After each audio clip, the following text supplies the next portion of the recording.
Actor Prabhudeva பற்றின ஒரு ஷாக்கிங்கான update வந்து கிடைச்சிருக்கு. அதாவது மும்பையில் அவருக்கு சொந்தமான ஒரு சில சொத்துக்களை அவர் வந்து வித்திருக்காரு.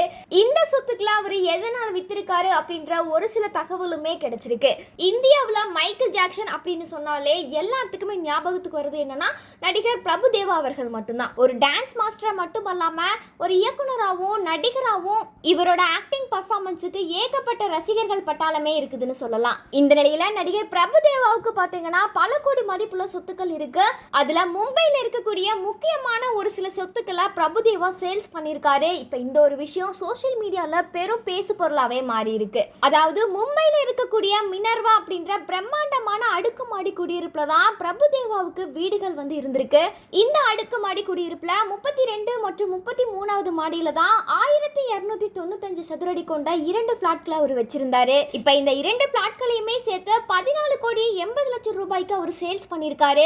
இதுல என்ன ஒரு சுவாரஸ்யமான விஷயம் பாத்தீங்கன்னா பிரபுதேவா இந்த வீடுகளை கடந்த 2012ஆம் ஆண்டே 14 கோடிக்கு வாங்கியிருந்தாரு. அதுக்கப்புறம் 14 வருஷம் கழிச்சு இந்த வீடு மூலியமா அவருக்கு வெறும் 35 லட்சம் ரூபாய் மட்டும் தான் லாபம் கிடைச்சிருக்கு.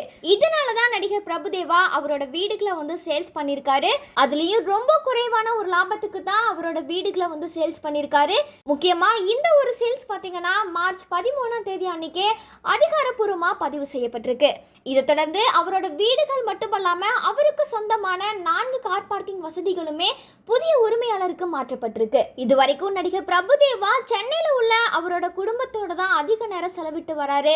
அது மட்டுமல்லாம அவரோட அடுத்தடுத்த படங்கள்லயுமே ரொம்பவுமே பிஸியா இருக்காரு. இதனால கூட இந்த முடிவை எடுத்திருக்கலாம் அப்படின்னு சொல்லப்பட்டு வருது. மேலும் நடிகர் பிரபுதேவா குறைந்த லாபத்துல அவரோட சொத்துக்களை விற்றது குறித்து நீங்க என்ன நினைக்கிறீங்க அப்படின்றத மறக்காம கமெண்ட் செக்ஷன்ல பதிவு பண்ணுங்க.